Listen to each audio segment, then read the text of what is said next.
Los helicópteros son auténticas máquinas voladoras. Pueden despegar y aterrizar sin necesidad de una pista de aterrizaje.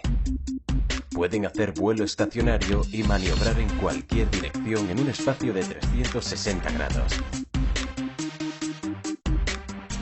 Este vídeo desvelará la complejidad y la ciencia detrás del volar un helicóptero. Tras ver los principios físicos del vuelo de un helicóptero, usted también podrá entender por qué los pilotos de helicópteros hacen un increíble y complicado trabajo. Los helicópteros usan el principio del perfil alar para lograr el ascenso. Cuando las palas hacen una rotación relativa en el aire, se crea una forma sustentadora que genera la fuerza de ascenso y permite volar. El movimiento rotatorio de las palas se consigue por medio de un motor, específicamente un motor de turboeje. El compresor succiona aire dentro del motor y lo comprime. El combustible es quemado al mezclarse con este aire comprimido y caliente. Los gases calientes que salen de la cámara de combustión pasan por una serie de etapas de turbinas haciéndolas girar. Hay dos juegos de turbinas. Un juego de turbinas hace girar el compresor y el otro juego hace girar el eje del rotor del helicóptero. Los motores jet de los aviones se utilizan para generar fuerza de empuje. Sin embargo, la función principal del motor de un helicóptero es hacer girar el eje del rotor. El mayor desafío de operar un helicóptero es el manejo de los controles, es decir, cómo puede volar hacia adelante, cómo puede volar hacia atrás, lateralmente o cómo puede realizar un giro. La respuesta es bastante sencilla. Solo gire el helicóptero hacia la dirección que quiera moverse y vuele. El componente horizontal de esta fuerza hará que el helicóptero se mueva en la dirección deseada.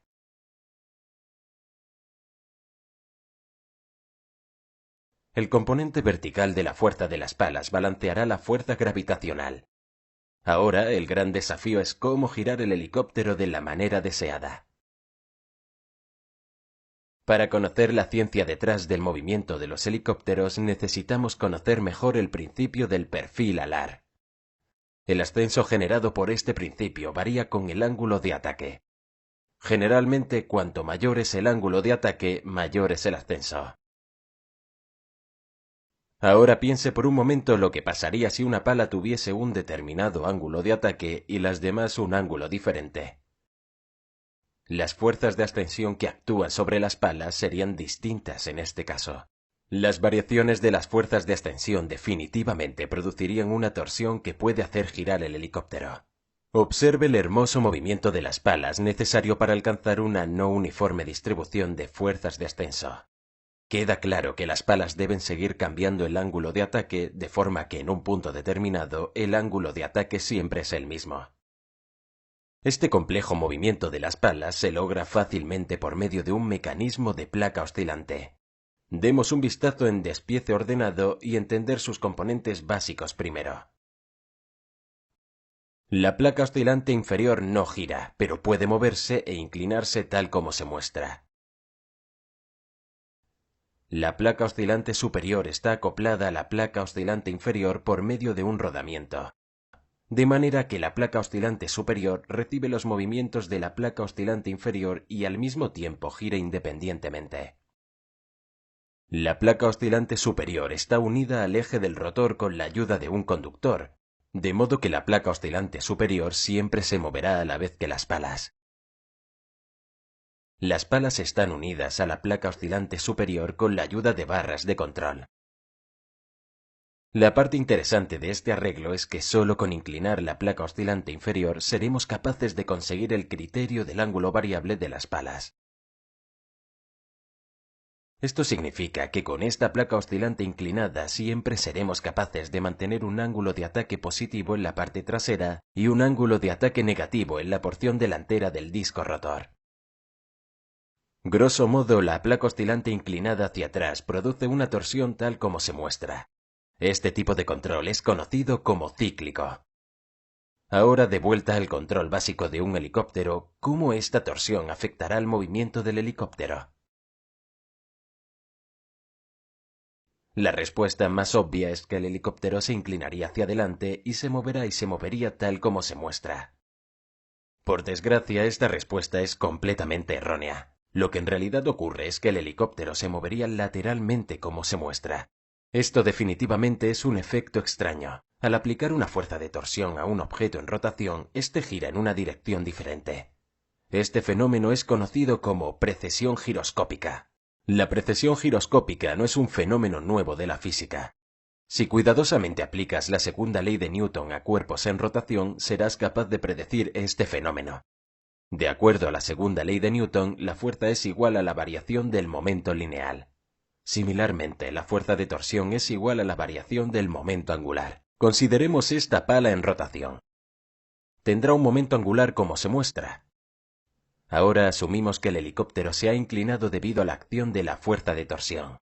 Si se sustrae vectorialmente el primer momento angular del segundo, se puede descifrar la fuerza de torsión necesaria para esta operación. Es interesante destacar que para girar el helicóptero hacia adelante, la fuerza de torsión aplicada debe ser de forma lateral. Esto quiere decir que para inclinar el helicóptero hacia adelante, la placa oscilante debe inclinarse lateralmente como se muestra.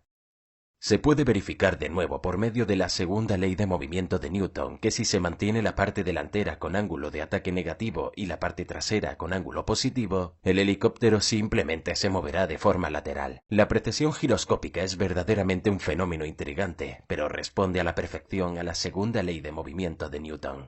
Si simplemente sube la placa oscilante sin inclinarse, se puede ver cómo el ángulo de ataque de todas las tres palas variará en la misma proporción. Esto significa que la fuerza de ascenso será igual en las tres palas y por tanto el helicóptero puede ascender o descender sin ninguna inclinación. Este control de las palas es conocido como colectivo. Si alguna vez ha visto un helicóptero, seguro que habrá visto un rotor de cola. Todo helicóptero de un solo rotor necesita este rotor de cola para su efectiva operación. Sin el rotor de cola, el fuselaje del helicóptero giraría como se muestra. Esto ocurre por una consecuencia de la tercera ley de movimiento de Newton. Para entenderlo, centrémonos en la parte del rotor de la transmisión de la fuerza. Sabemos que el rotor recibe la fuerza de rotación por medio de un engranaje cónico conectado al motor. El engranaje cónico del motor transmite la fuerza al engranaje del rotor cónico como se muestra. Sin embargo, de acuerdo con la tercera ley de movimiento de Newton, el engranaje cónico del rotor debe transmitir una fuerza igual y opuesta al engranaje cónico del motor. Esta fuerza de reacción haría que todo el helicóptero girara en sentido opuesto al de rotación de las palas junto al centro de gravedad del helicóptero. La función de la cola del rotor es prevenir dicha fuerza de rotación mediante la producción de una fuerza en la cola.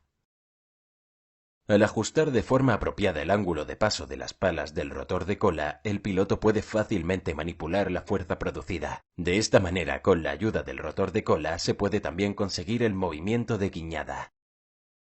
Toda la física detrás de la operación de un helicóptero significa que pilotear un helicóptero es verdaderamente una tarea desafiante. Variaciones de minutos en el ángulo de las palas se traducen en grandes variaciones en el comportamiento del helicóptero. A menudo el piloto debe realizar dos o más operaciones en combinación para conseguir el movimiento deseado.